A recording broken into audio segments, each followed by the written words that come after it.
Good morning, y'all. How y'all doing? How you doing? Welcome to Dear Talk Interview. As I interview people that have their own YouTube channel or business. Today, I have a very special guest. I was actually on Big Jack's story time for the interview and other stuff. And this brother right here, this is the first time I met him, and he is off the chain. And if y'all have not seen the Gentleman Journal and the interview with me on it, please check it out on Big Jet Storytime. Today I have Walt Talk. When I was we just had the same last intro YouTube name. So how you doing, Walt Talk? How you doing? Man, I'm doing well, sir. How are you? And I appreciate you allowing me to borrow the name, man. I mean, it's funny, great minds, I guess, think alike. And I didn't know until I knew. So, hey, man, I appreciate your kindness, man. Your grace and your mercy for sure.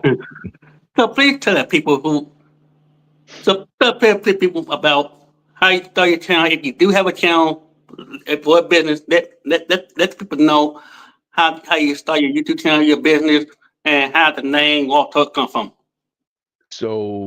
My name is Walt. I'm from Washington, D.C. I am a friend of Big Jack, who is the founder of Big Jack Storytime channel and specifically the Iron Sharpening Iron show. So that's how when I met last week. Uh, the name I I came on as a guest, and Jack is like, "Hey man, people enjoyed your conversation. Maybe you should come back." And I came back once or twice, but of course I didn't have a name. So he said, "Man, you need a name." I'm like, "My name is," so I had my first and last name. And he said, "Man, you need a name, man. You need a YouTube name." I'm like, "Okay." So I mean, we talking. So hey, Walt talks. That was it. And that's how it came about, man. I don't have a channel. I'm not interested in having a channel. I have a great time supporting my man Big Jack. He does a tremendous job with the Iron Sharpening Iron show and all of the other spinoffs of the channel. And man, I just get a kick out of seeing him win, man. And that's why I'm here. So So how when you first met Big Jack, how was he when you met him first when he actually called you up on your channel and like, hey, we're gonna be a we're gonna be a good team. so I'm glad you asked me that question, man, because I get to answer this is the first time I probably get to answer this question without Big Jack looking over my shoulder. I was 14 years old, and if he's in the comments, his head is already exploding. I know what's happening. So I was 14 years old. He was probably 9 years old, maybe 10, and we were at a rec center, local rec center, and we were on the pool table. You know the rules of the house. You know you stay on the table if you win, right? So Big Jack came up there with and he was little Big Jack, but he was always a big guy for his size, right? He came in with his friends and he wanted to shoot pool with his friends. So he came up against me. I I won. So I get to play his friend. But he wanted to play his friend. Like, no, that's not how it works. You want to play your friend, you need to win. So he left and shortly later, maybe 10 minutes, a big guy walks in there. I'm 14 years old, man. Big guy comes in, broad shoulders, and it's his father. He didn't go tattletale or anything. He just said, my son said, you won't let him shoot pool. I said, he can shoot pool, but he's got to win. You know how it goes. So his father, I don't know if you saw if you've seen the episode of Fresh Prince when Uncle Phil told Will to go get pool cue. It Oh was just yeah, like that, and this was But long before Fresh Jeffrey, Prince came along. we Yeah, got the field. yeah. Well, he told me Yeah, to go get my weapon, and I'm 14 years old. He said, "Go get my weapon out the trunk," and I'm sitting there 14 years old. I'm like, "Oh boy," So he said, so he comes back with a pool cue, and he said, so if I win, I get to stay on the table. Yeah. So I can let my son play. Yeah, if you can win. And then why did I say that, man? So I broke the balls.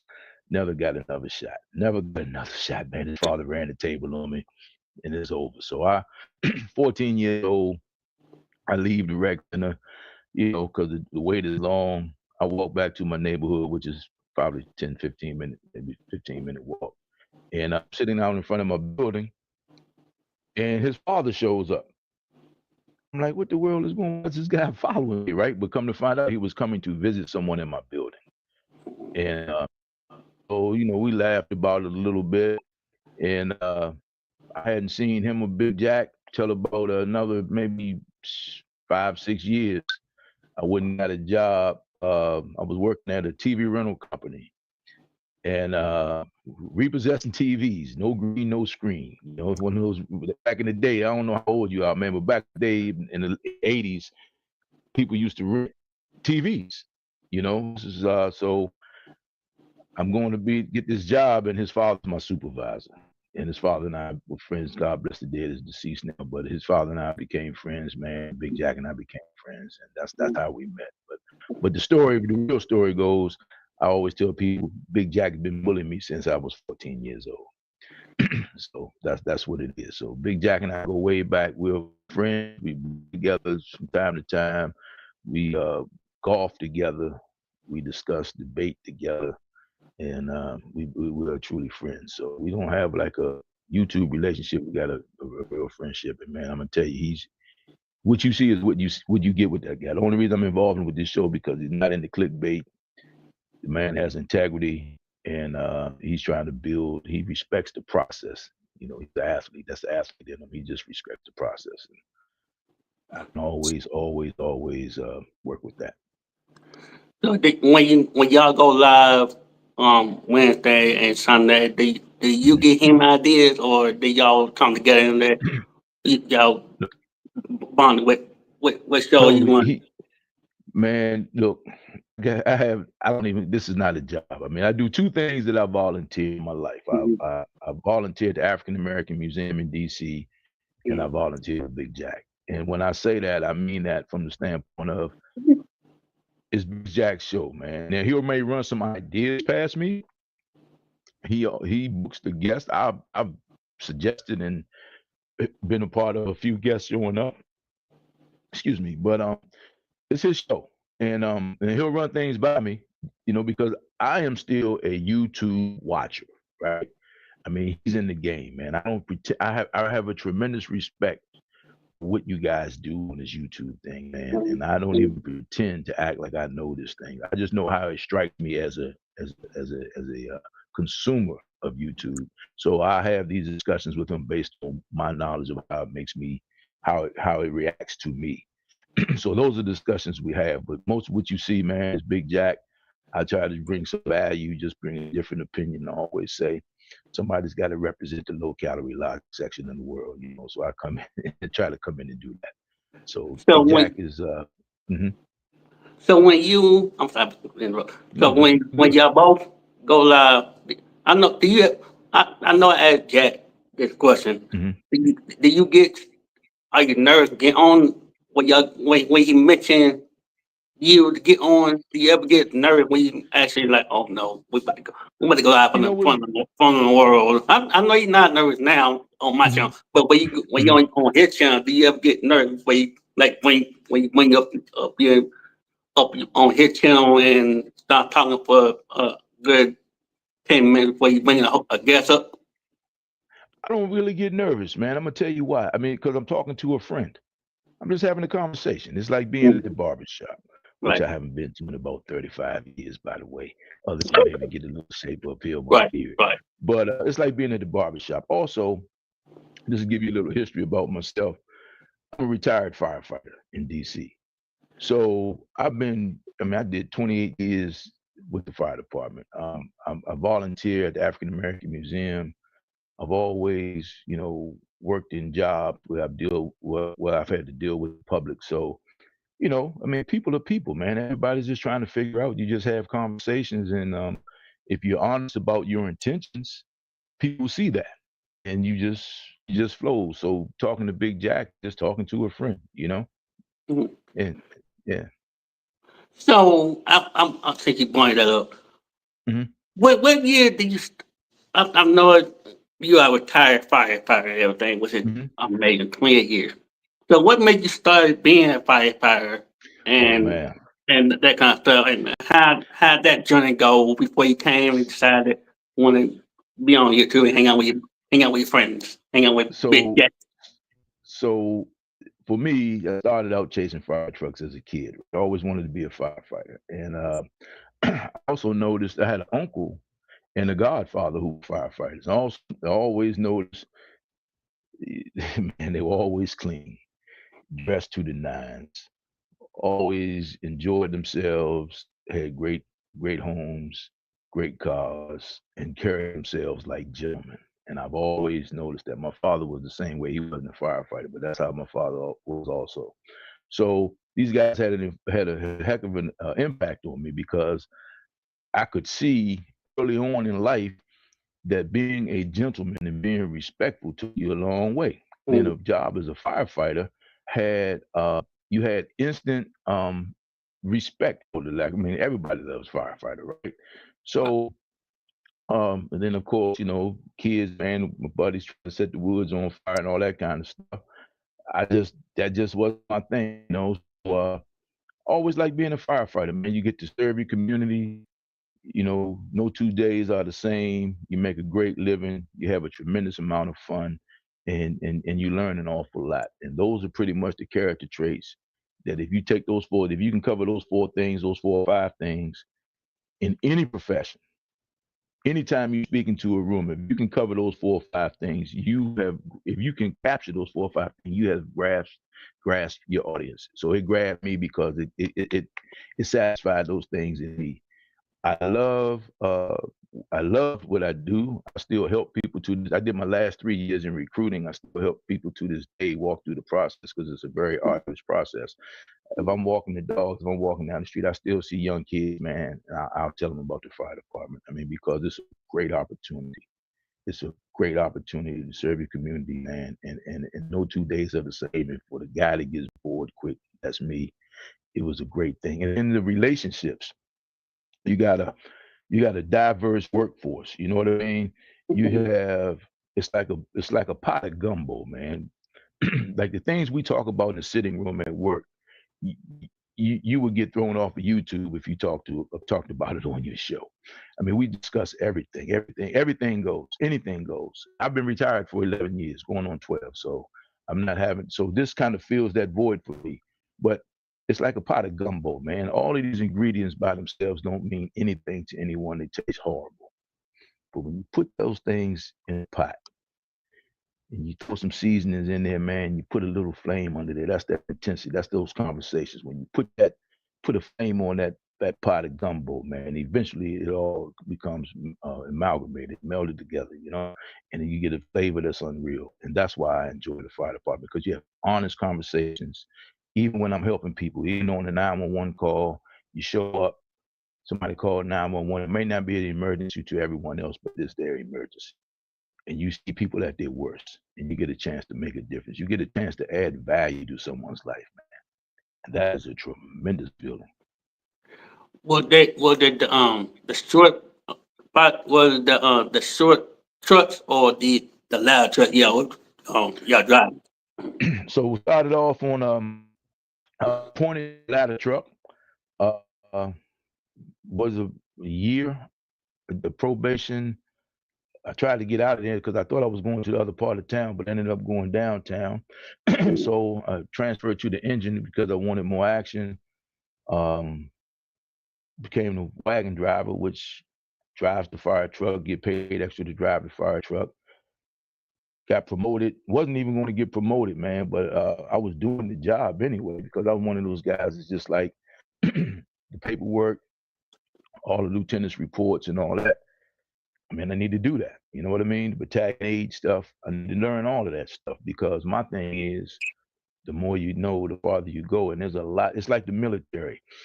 You got a lot of people in charge, right? But that master sergeant, that chief master sergeant, I mean, that guy, this new lieutenant, you walk in the door and you got the old guy there. And I wasn't the old guy at that time, but you got a guy that walks in who didn't get promoted. People look at him like he's been here all these time and never got promoted. But this guy knows everything. I've always prided myself on being able to sit and have a conversation and have access to and have a seat at the table, because my conversation, my opinions are mine and my perspectives, but I'm always interested in learning other people's perspectives. So after that, I went downtown, went to training school, went to communications, went to training school twice as a driving instructor, as a training lieutenant. Uh, and in between those times, I'm back and forth out firefighting. I do about 2 years in firefighting, do a year day work because I get bored quick. So the assignments, it didn't bother me. But the one thing that really, to this day, man, it still sticks with me, my passion, is that recruiting piece. And it is because I know how it changed my life. I came on the job in 1985. I know how it changed my life and allows me to live the life I live now, man. And I think everyone, especially in the city, should experience that if they want to experience that. And I make sure that people are prepared, and hopefully and recruiting some of these high schools to get kids prepared to make good decisions, to be recruited properly and trained for the firefighter position in the District of Columbia. And I enjoyed it. Hmm. What the that was what the scary part? I'm glad the question, but one Hmm. is what the scary part of being a firefighter, and what the best part being a firefighter before you retired. So I've had some scary situations, maybe two or three that is like, whoa, like, hey man, you had that conversation with your creator and like, hey, look, God, if you get me out of this one, I'm good. I mean, I've had a few, maybe one or two that I've actually uh, left the fire ground and went to church. Like we worked the Saturday, I left the fire ground, went straight to church, man. I mean, like I was so shaken. But the two that come to mind, or three that come to mind. One was the big hotel downtown. We ran it for small fires. Disgruntled employees setting fires in the building. We ran it, a small fire. We put it out. We were coming out of the building. More fire trucks are showing up. I'm telling the guys, hey man, we just put the fire out, Mhm. and this is with the old radio system. So one channel didn't know what the other channel was doing. The guy said, no, there's another fire, and this guy set a fire in the basement, and this thing burned for like a day and a half. And when I tell you, the basement of a hotel, which is like a sub basement, really full of sterno and mattresses and sheets and towels and any other junk that they stored down there, man, to walk down in there, I said, man, if hell is anything like this, I know I do not want to go to hell. Luckily, nobody really got seriously hurt. And that was the first time that I left out of a building that was still on fire. We got relieved, and this thing was still rolling, man, and it burned for the rest of the day. Had a situation at the National Zoo where you see the movie Goodfellas? Remember the scene where they were hanging the guy over the lion's cage, lion's den? Yeah, Well, the yeah, DC, the National Zoo in DC was set up like this, and this was early '90s probably. yeah, yeah. Um, had a person jump over the railing, and when you jump over the railing, you go down this probably like 25-foot wall into a moat, and then the moat is probably like 6, 8 feet deep, but it's probably 10 across maybe. And the person, it was a woman, swam across that moat, and next thing you know, man, lions got her. We get a call for a woman in the lions den. I'm like, yeah, right. And when we get there, we really had what looked like we thought was a rag doll, turned out to be a woman. And of course, she didn't make it. That one affected me. And of course, with firefighters, man, our humor is the way we deal with the stress. So you get into the back to the firehouse, you're visibly shaking, and of course, guys start drawing lions on the board and Simba for the Lion King and all kind of just crazy jokes, man, that you don't understand unless you're in that environment. And then I've had a situation where we had a fireman where one of our firefighters lost her whole family on this fire. Lost, well, not a whole family, but a mother and two kids. And we couldn't find them until the next day.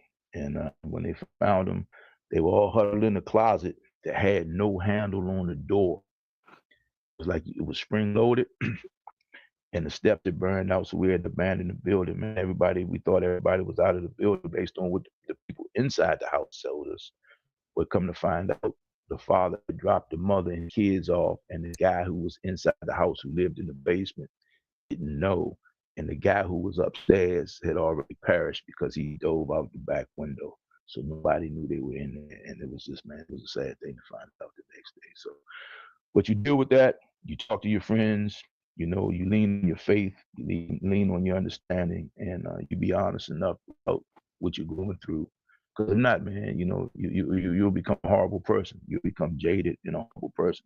And I just refuse to let it get to me, man. So that's why I love to have honest conversations with people. I'm not too good for small talk. Small talk, if I just meet you at the grocery store, that's one thing. But if we're having a conversation, let's have a conversation. I want to know how you process your information to get to where you got, because I know a way, but I don't necessarily know the way. So I've always been that way, man. And people sometimes say, "Oh man, I feel like I'm being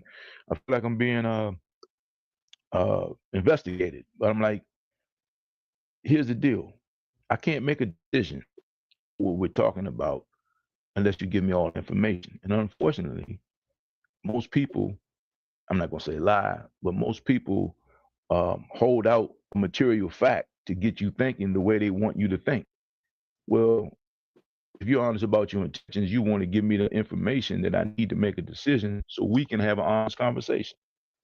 And I've just always been that way, man. I guess, you know, sometimes it works, sometimes it doesn't, but I'm always a person that no matter what my perspective is, no matter what my perception of something is, I always try to figure the other person's perspective because that gives me more insight on how they think, how they get to it, and why they act the way they act.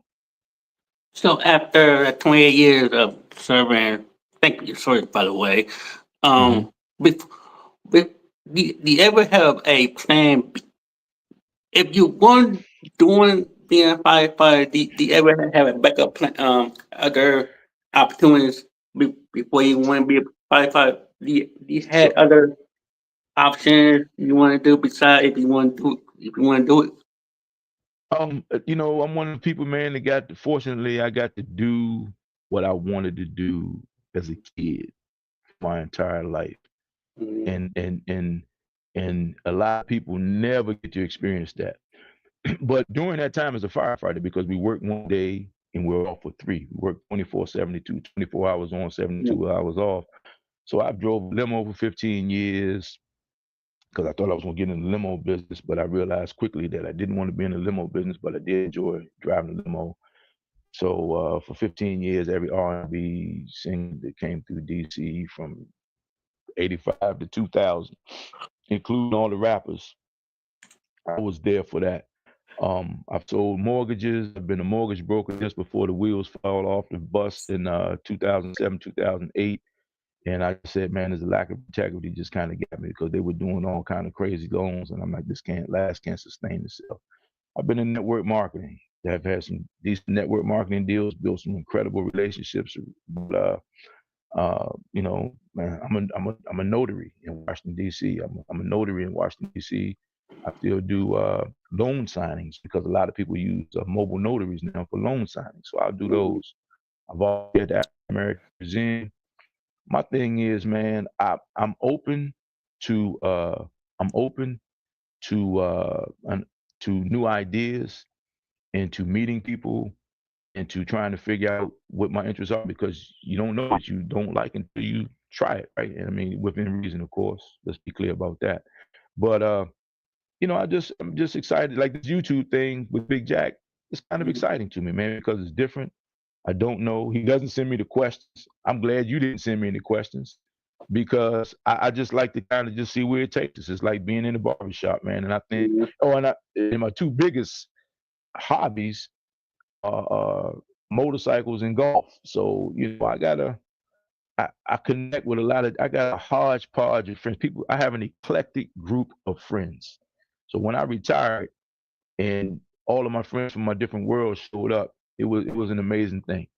It was an amazing thing. It was truly amazing because I just got like people like, man, how the heck do you know that guy? And people like, man, you know that guy? How do you know them? I'm like, yeah. And I used to promote parties and concerts, small concerts comedy shows and stuff like that back in the day with a group. We had a group called Familiar Faces back in the day. We used to do. So we've always been in the people industry because at the end of the day, relationships run the world. So my plan B would have been probably to be a concert promoter. Some of the biggest promoters that came out of DC and some of the biggest clubs, we all started out together.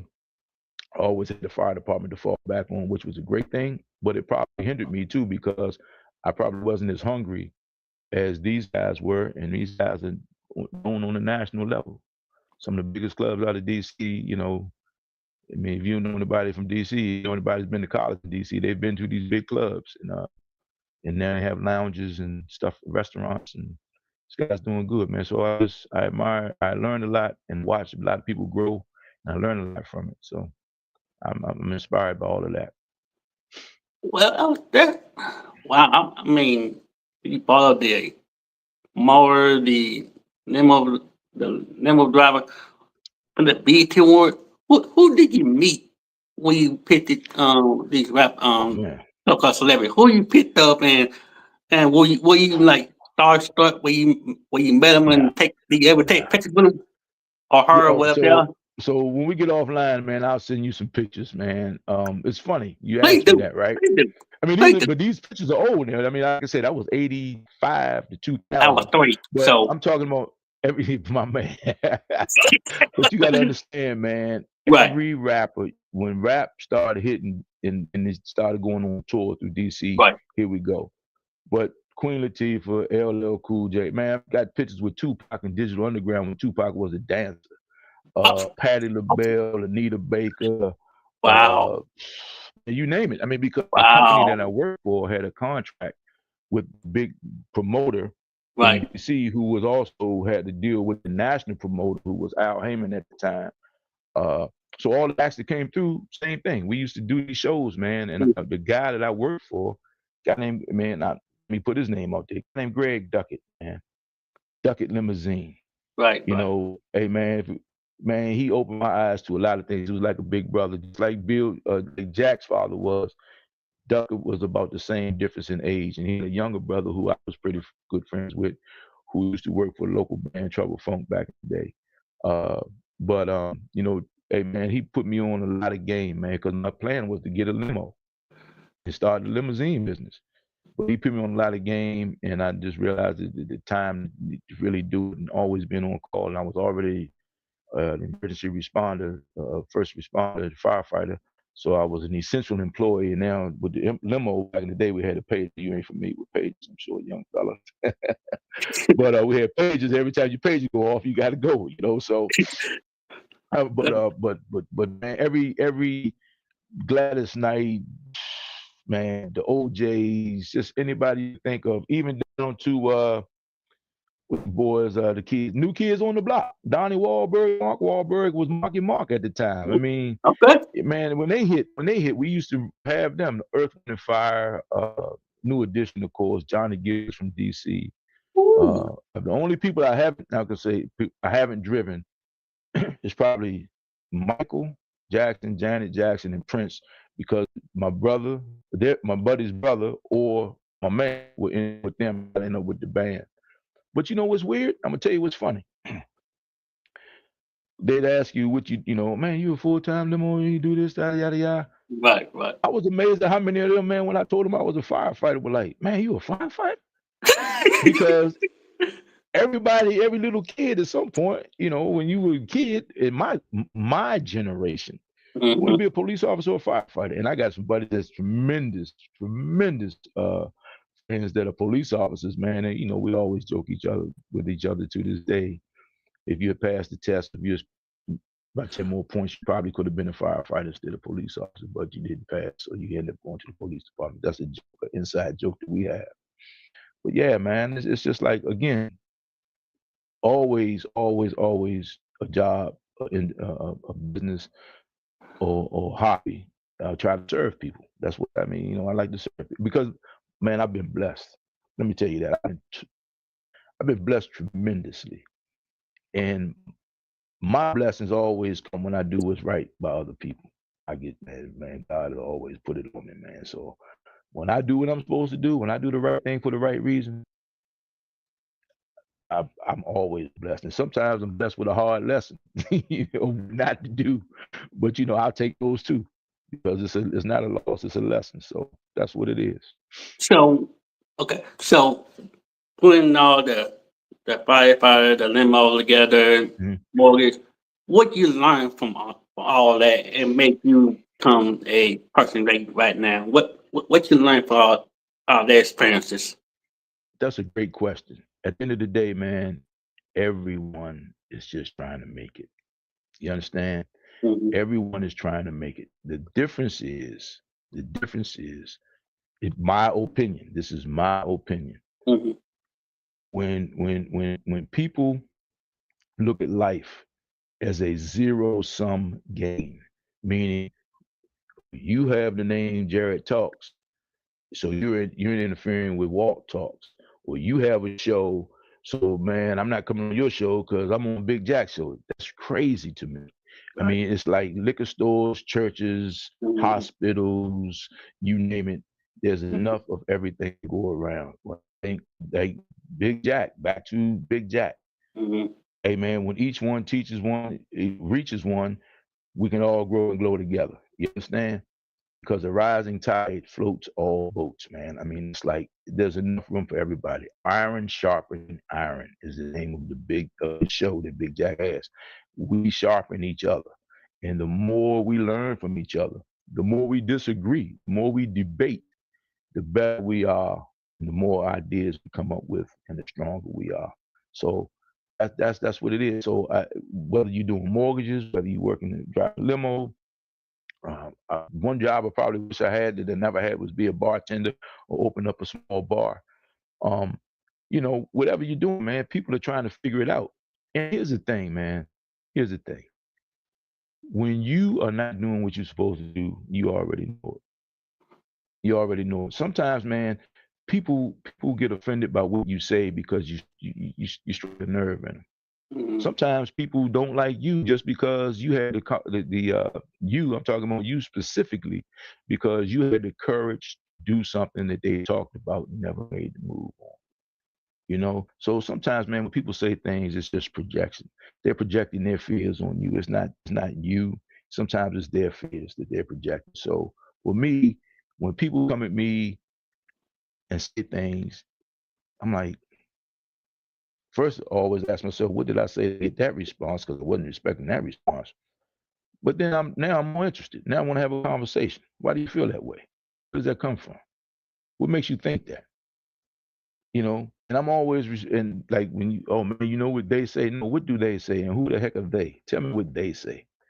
Tell me what they say. Explain that to me. Who are they? Because man, if you get caught up in that, man, you won't live your life. You'll get caught up in everybody else's life. So you got to live your life to the fullest.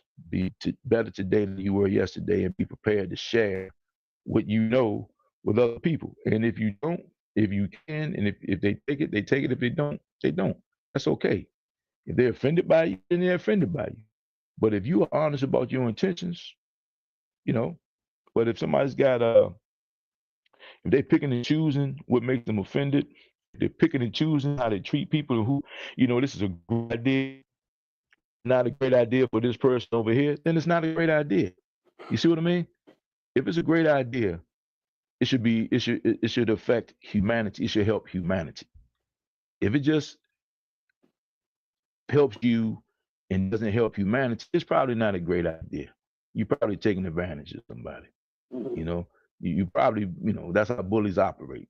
So all of that, man. When I'm dealing with people, I try to deal with them fairly. I try to always take the high road, come in, take the high road, be responsible, do what I'm supposed to do. Because when things go wrong, and trust me, man, sometimes things go wrong, I have no problem with hitting the other gear because I really don't have a middle gear. So I always try to take the high road because I don't have a middle gear. So I stay out your way and leave you alone. But my father told me as a kid, man, as a man, always be a gentleman, be respectful, but always be capable of extreme danger. And you have to be able to govern yourself accordingly. That's the way I just carry myself as all the time. Just try to make sure that I do the right thing by people, and those who treat me decent, treat me decent. Those who don't, I stay out their way, and those who figure they want more than that out of me, then I try to gotta defend myself, so to speak. So that's where I've been my whole life. So, what kind? I'm gonna do this two ways. One question is, do you ever get, do you ever give advice to Big Jack before you go live? And the other question, do you ever give if another question is, if someone want to start their own channel and do Hmm. like this, and Hmm. what kind of advice you want to get them? Okay, that's a great question too. Because when people say to me, "Man, you ought to get your own channel," here's the thing: I have too much respect for the game, the YouTube game, to do that. I mean, like I know what I know. I could look, and I tell Big Jack, and I'll tell you the same thing because you guys, your shows kind of mirror each other. Hmm. Hey, look, man, you can come on here, you can talk negative, you can talk about daily politics, Right. you can just moan and groan and complain, and you'll probably get more views, you'll probably get more subscribers, and you probably because people love negativity, man. You could put some clickbait out there, and you can do all those things. But here's the thing, man: it doesn't sustain itself. It's unsustainable. So you may make a few dollars, you might get uh, monetized, you might get subscribers, but it's not sustainable. And so the internet, to me, is like almost not real because the same people with these fake internet beefs, when you see you in public, and I haven't had none because I don't piss nobody off and I don't look to, but these people are like are truly fans. So my thing is with the Big Jack show, I mean, is Big Jack B who is better than Nightbot and myself. I mean, you got probably three. I mean, when people see us together, they like, Right. how in the world did the three of you guys get together? But man, B is a YouTuber. She knows all the back stuff. I'm Mhm. learning so much from that man. I asked him questions. So to answer your question about Big Jack, I don't give him suggestions. I give him my opinion and tell him how things help affect me. And like even like the like if he does like a clip or something, there's been times when he's done it. Well, not he's done it with I guess the programs you guys use will put these shorts together, right? Right. Or these reels together. And was on the interview and I'm like, hey man, that thing, what is that? I was there. What how did I miss that? Because it Right. just seems a little out of context. That's another thing. Context is everything. So for me to have a show context, nobody wants to hear what I'm saying because this is not sustainable either when it comes to the masses. This might work good for me and you, but when it comes to the masses, they want to be entertained. And I'm just more into, man, just real conversations, real discussions. And there's so many things you can talk about and discuss. And I haven't even touched the surface of what I need to know on Big Jack Show. So everybody who comes along, like I was, man, Jarrett talks up, get on with Jarrett, get your reps in. The man's been around 3 years. Learn the game, learn your craft, perfect your craft, respect the process, and then maybe start your show. But I mean, right now, everybody with a mic can start a show. Yeah, that's what it is.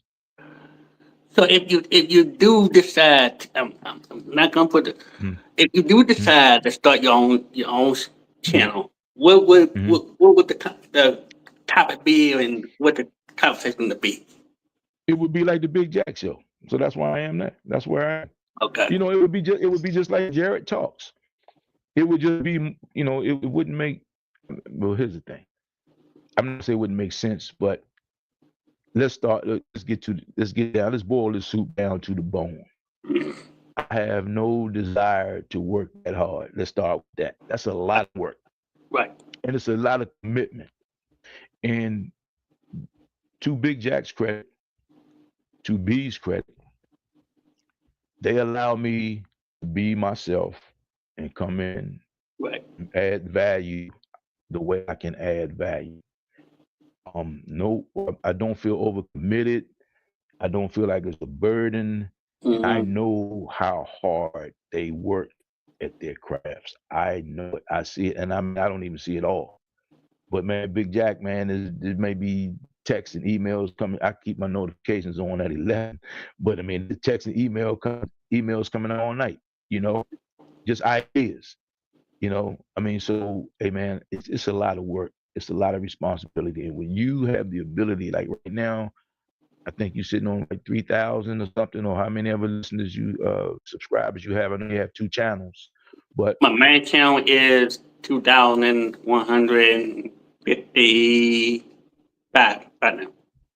okay, and then you have your interview channel. So you Three put these two 16. together. But think about it. You are talking to these people. You are sharing your opinion with these people. These people are listening to you, Mhm. and you have to keep bear in mind that you have a responsibility because everyone doesn't think for themselves. See, the way for bad people to operate, so to speak, for people not to think for themselves. So when people allow you to think for them, at least not running through the filter, you have a heck of an influence. So I don't take that lightly. So for me, I'm on the Big Jack Show. I learn a lot.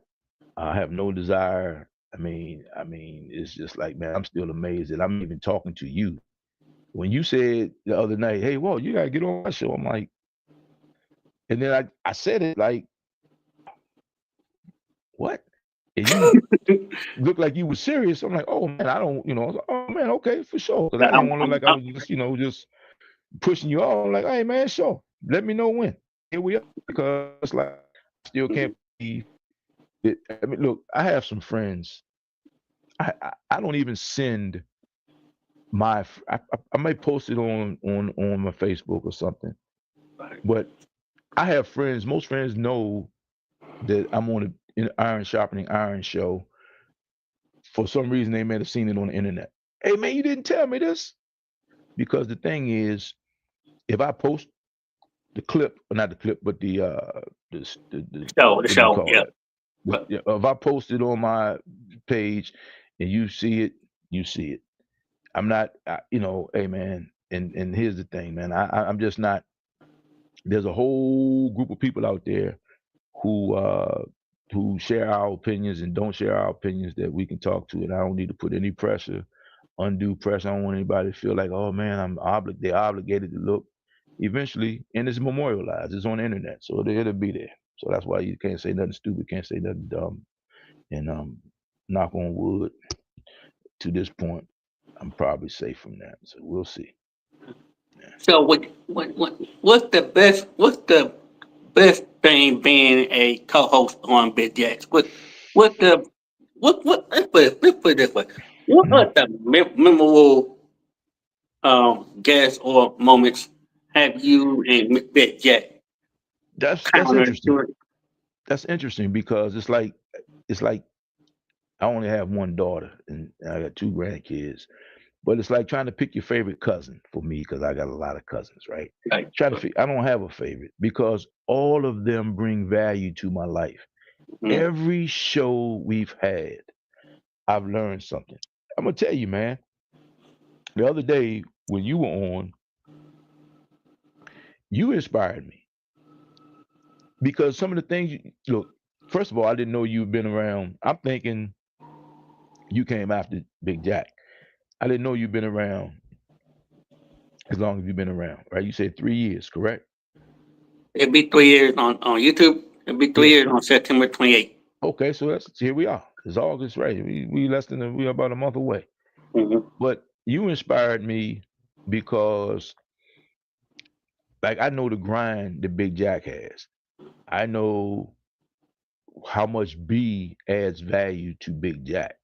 I know how much he tells me I help him. When you said the other day that you don't have a co-host, but you did mention, and please forgive me because I can't remember her name, I believe, someone who stepped in and kind of assisted you doing some back office stuff.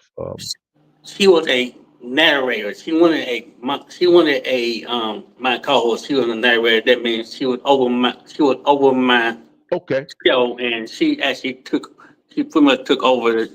She helped me to put the thumbnail together, put the intro and outro together, and stuff like that.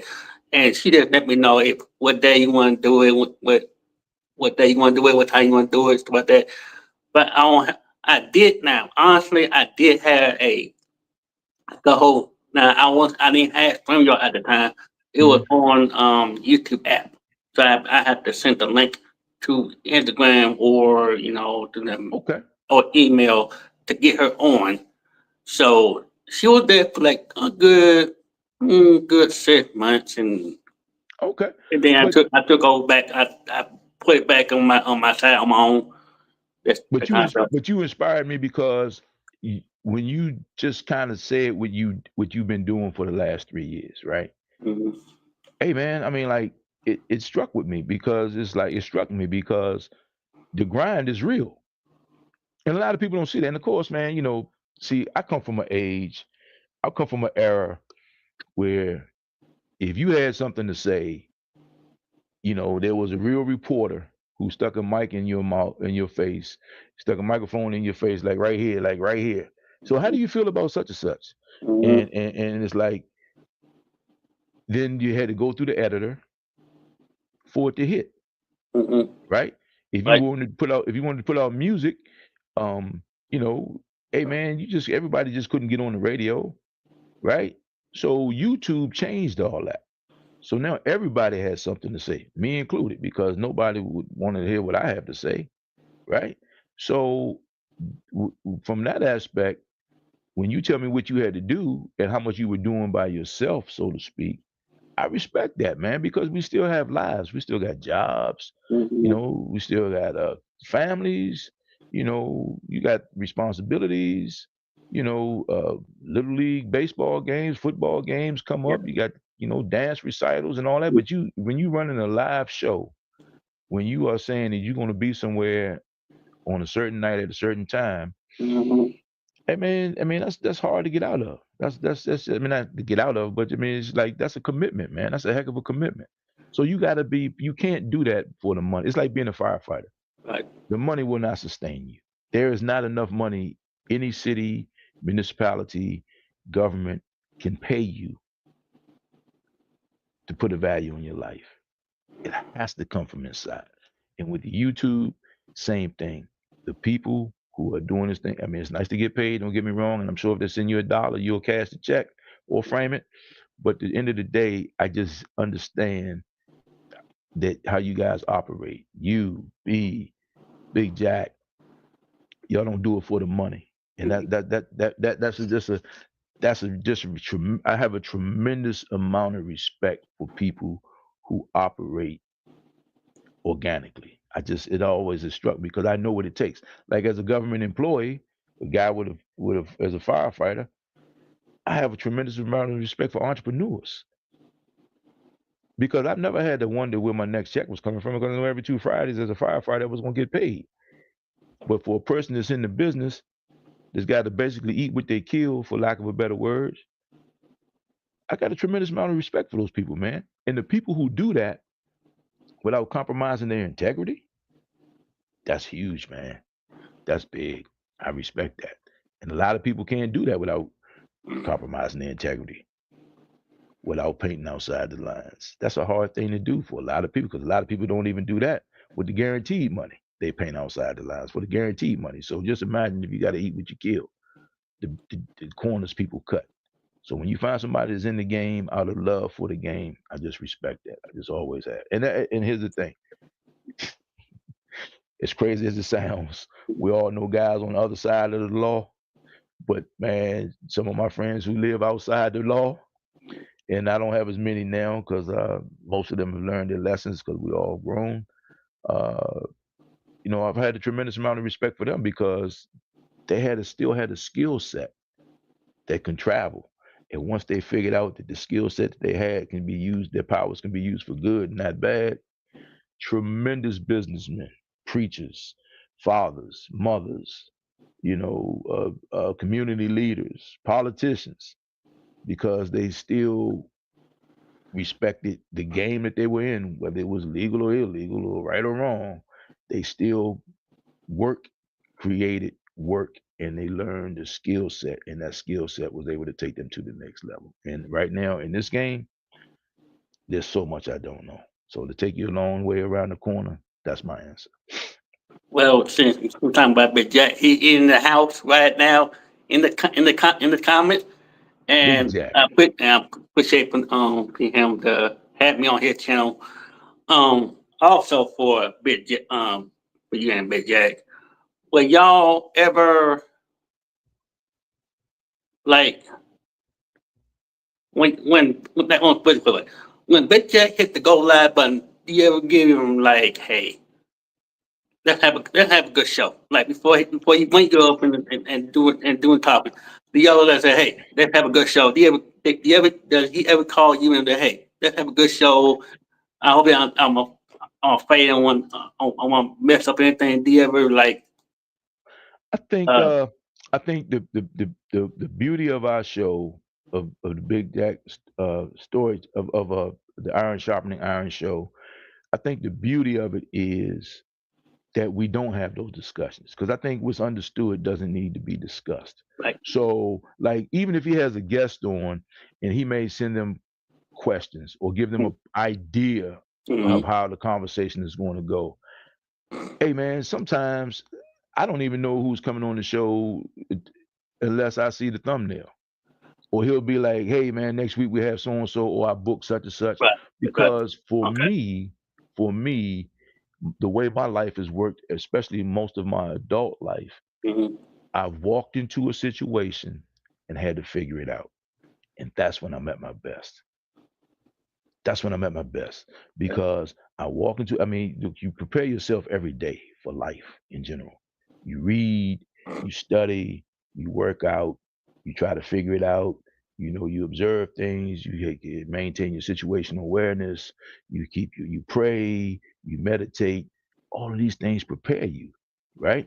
right, But but for me, with Big Jack, it's like when there's nothing I mean, like, unless he's got here's the thing. If he's got a, a nuclear scientist on the show, there's still things that I share with that nuclear scientist that I can have a conversation about. mm-hmm, We don't have to get into the numbers.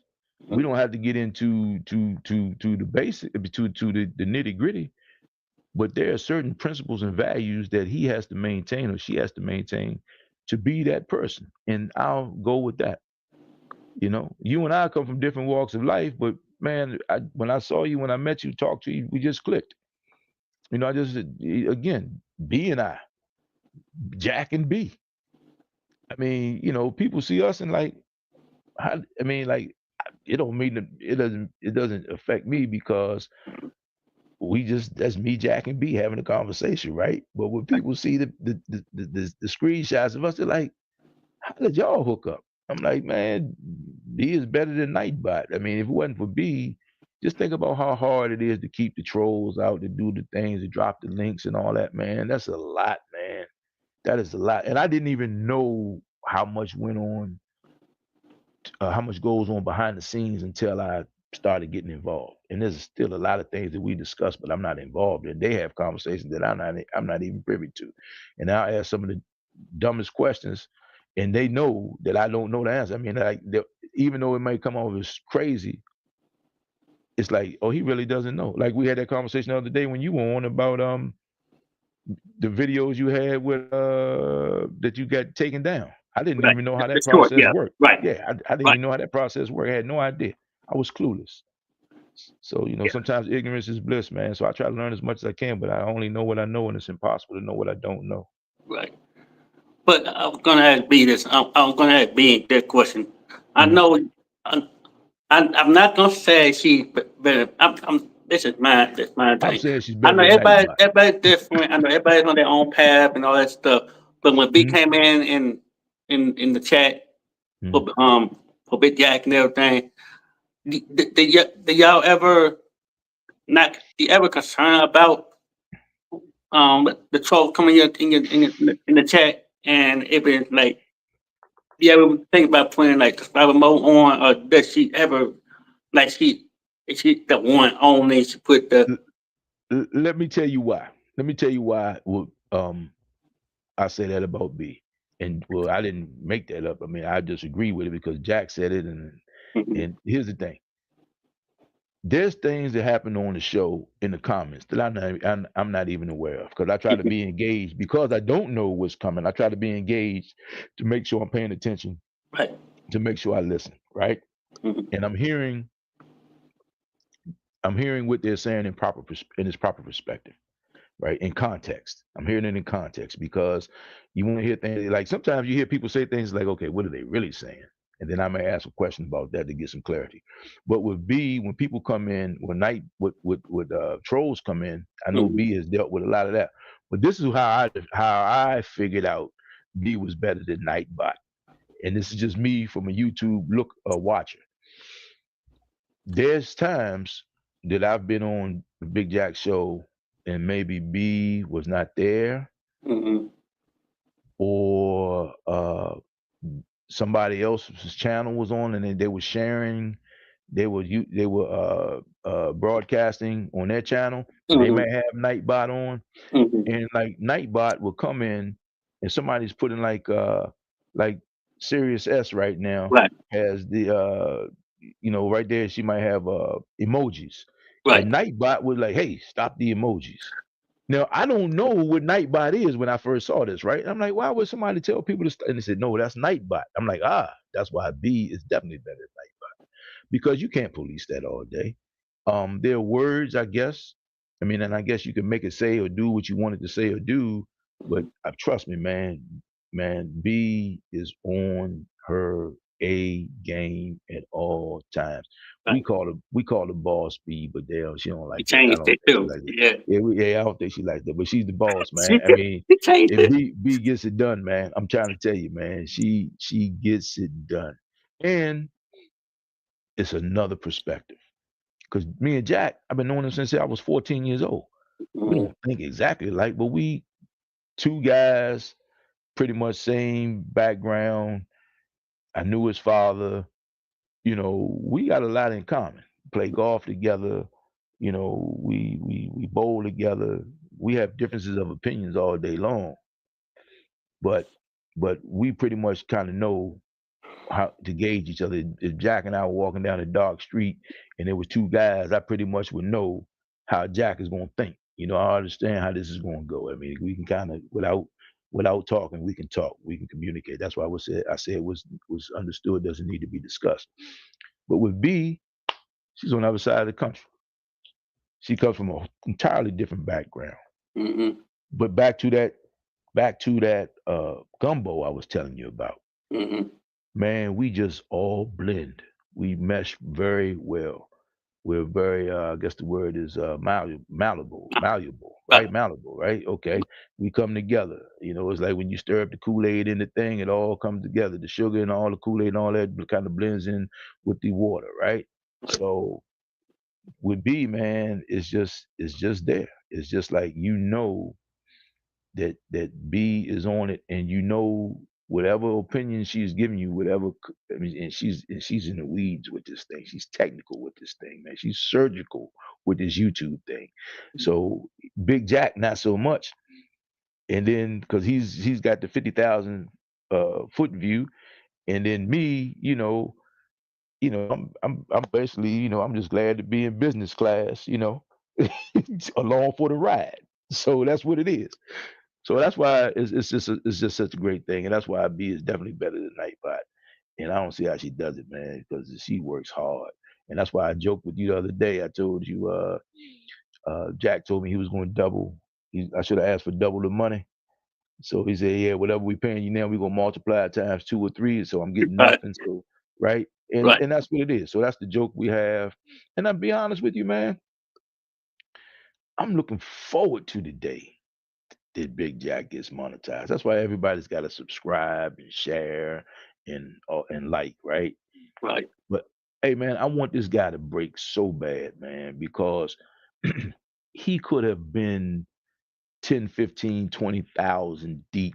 If all he's got to do is just say something, just I ain't gonna say stupid, but just not catchy, something that's, trendy, shock value. That's not what we're doing over there on the Iron Shopping and Iron Show, man. Over there is real conversations about real people, and it's real, and that's what's happening. So he's getting his reps in.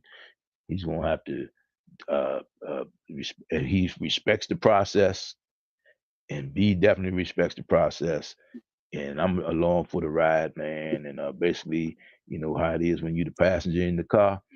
You get in, put your seatbelt on, and whatever you do, man, don't change the damn radio station, right? You don't get to play with the radio. So that's where I'm at. I'm just in the car, minding my business, and Mhm. then and learning what I can, and then trying to add value when I can. That's where I'm at with Well, I it. appreciate that. I appreciate that. Thank you for coming on my channel.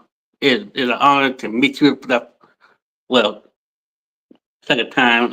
First time on my channel, second Amen. time on Big Cat channel. So it's an honor that get to know you behind the scene, behind the Big Jack and everything. And I appreciate that. One last thing. Mhm.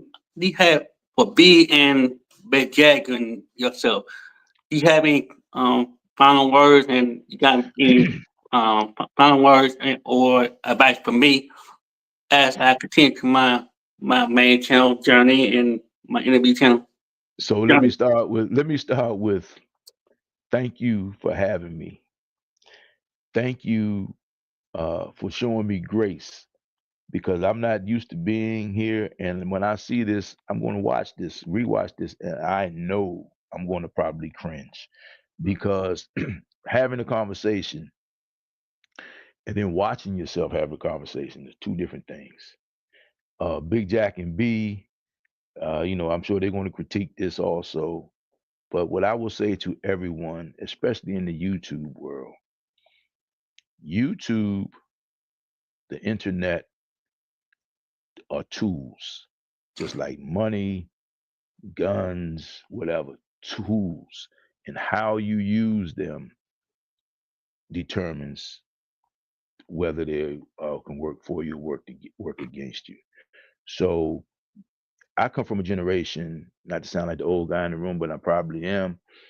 You still had to show your work because someone has more likes, more followers, more subscriptions. Doesn't mean that they're telling you the truth. It does not absolve you from doing your homework. You still have to put in your own work and think. And the scariest part for me is that right now, without going too deep into this thing, Mhm. people are even trusted news agencies are scared to speak the truth. You understand? So when Mhm. you get on YouTube, and this algorithm thing is real too, I found that out the hard way. It will feed you all you want to be fed. It will continuously feed you. So when someone is feeding you too much of one thing, you need to ask yourself why, and you need to find the opposing side to that, and then find the truth in your truth, because the truth is very subjective. Facts don't change, but you take those facts, add your perspective to them, and that becomes your truth. Well, if your perspective is negative, if your perspective is thirsty, if your perspective is wanting, if your perspective is insecurity, you're going to get your answers. But if you are upbeat, if you're positive, if you're progressive, if you challenge your thinking, that's also the same thing. So just challenge your thoughts all the time. And stay dangerous at the same time.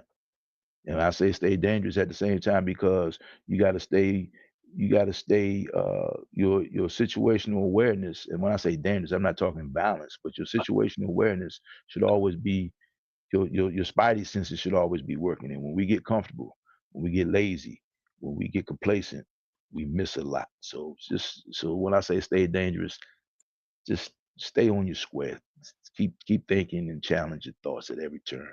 And that's all I got to say. And Jarrett, man, I appreciate you again. Thanks for extending me grace. And I'm still amazed that even though I probably just talked all over the show, I hope you got what I was trying to say, man. I appreciate I that. appreciate that. I appreciate Yes, that. sir. I deserve. I deserve it. And like I said, it's been a grind on both my channels, and especially my main channel. Hmm. All that hard work I've been doing is, like I said, you don't get one chance, one chance, one shot at it. And, you know, there's no second chances. So But yeah, every day, every day, it's like being on a diet, man. It's like eating clean. Hey, man, you eat ice cream cake last night, bowl of ice cream last night. You still get to wake up tomorrow, today, and start all over, man. And that's the blessing, man. Because here's the thing, bro. One day we're not going to wake up. The leading cause of death in the world is what? like My man. There it is. Because the moment you're born, the moment you're born, you are certain to die. So why not enjoy it, man? Why not enjoy it, man? So, bro, I'm proud of you, man, because you are doing a tremendous job, man. And I wish you all the success. And I'm looking forward to you. I'll let your listeners know right now that you can let them know too that we'll see you on the Battle of the Sexes. like With, I will be and there. don't forget to watch the Big Jack channel and Iron Sharpening Iron show Wednesdays and Sundays, and then the Gentleman's Journal and Battle of the Sexes with your man Jarrett to be on there, bro. Wear your mouthpiece, man. We fighting these women, man.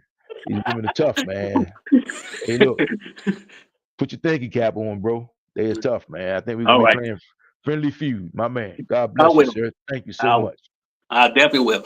But I appreciate that. I'll drop you down. I'll talk to my people, and my man. I appreciate it.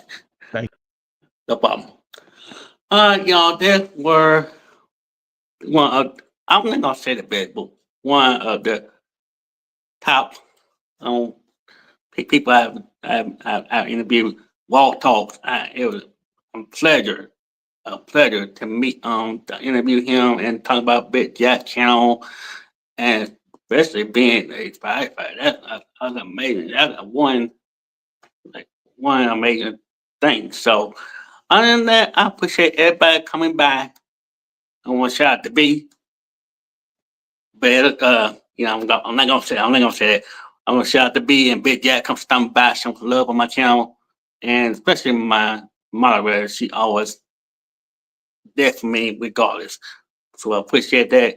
My next interview will be it was gonna be tonight, but I'm gonna cancel it until we can get enough we'll get a good one. So but yeah, it was an honor to meet him and definitely gonna be on the show last Wednesday. So I will be on my main channel tonight at 8 o'clock Eastern Standard Time. And we're gonna go there for like an hour or so. We ain't gonna be on long, so we're gonna be on tonight at 8 o'clock. And yeah, don't forget we're gonna be on with Jack real soon. So all right. Other than that, I see y'all soon for another Jarrett Talks interviews. Take y'all out. Peace.